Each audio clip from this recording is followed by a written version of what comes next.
Hey, Khalid here, and today I'm talking about my experience with the TCL NXTPAPER 10s.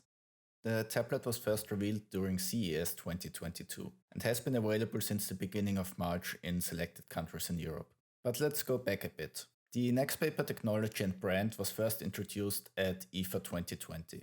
At that time, TCL somewhat presented NXTPAPER as a competitor to the well-known E-Ink ePaper technology. This direction is of course also reflected in the name itself, NXTPAPER, the next generation of paper. But if that claim is true for the NXTPAPER 10s, and whether the tablet has the same transreflective display technology as originally announced at IFA, we'll check it out together. Spoiler alert, it doesn't. From the consumer's point of view, the communication about TCL NXTPAPER is anything but optimal and transparent. The NXTPAPER 10s was only announced with having reduced blue light emissions and a highly anti-reflective display. 10 special layers in the display are supposed to ensure an eye-friendly readability while maintaining color accuracy. However, TCL has not said anything about the display technology itself. So let's take it one step at a time. The reduced blue light emissions are certified by TÜV Rheinland, which is shown on the box in the form of this label. Various sources speak of a reduction of up to 50%. A strong blue light reduction can of course be achieved by adjusting the color temperature towards red on almost any device. The special feature of the NXTPAPER 10s is that this reduction is achieved without any loss in color reproduction, which is not only an empty promise. The color reproduction is very good and is on par with other tablets in that price range.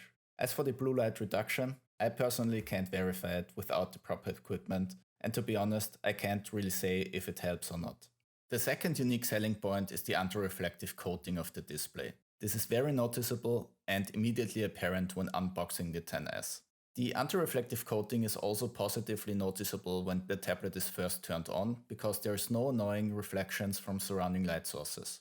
If you have only used glossy tablet displays before, like I have, this is an unfamiliar yet welcome experience. Instead of having mirror-like reflections like on almost any other device, you only see diffuse reflections on the NXTPAPER 10s display. These actually make the readability noticeably more pleasant because the display brightness can generally be set lower. The backlight just doesn't have to overshine reflections on the display. Which brings us to the third and most important point. Does the TCL NXTPAPER 10s have a transreflective display?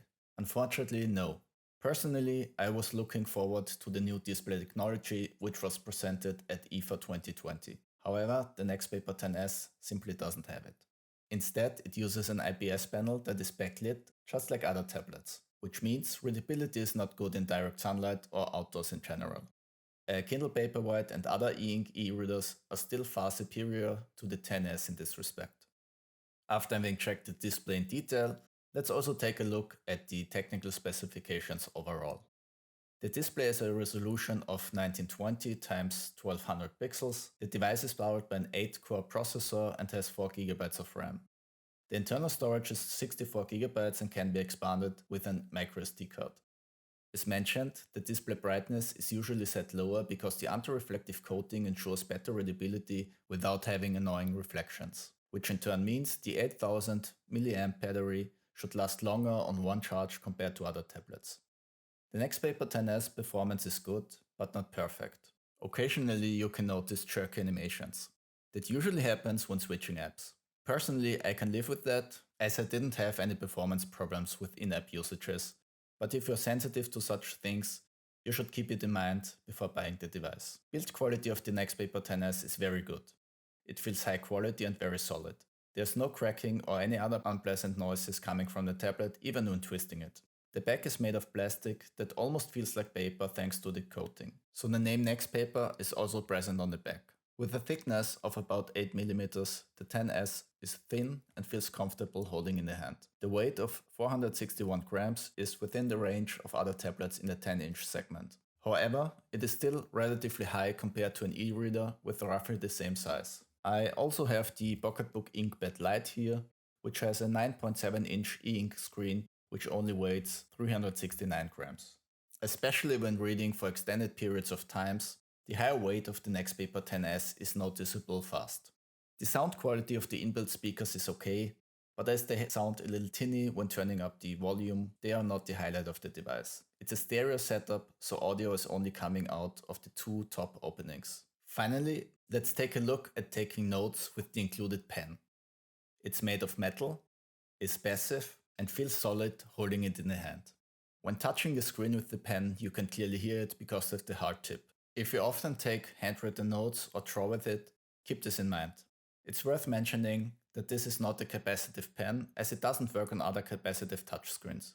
The delay is good, but not as good as in more expensive Galaxy S tablets of the last 2 generations. One annoyance is the included note-taking app. If you touch the screen a little longer, there's a performance problem and not all touches are recognized correctly anymore.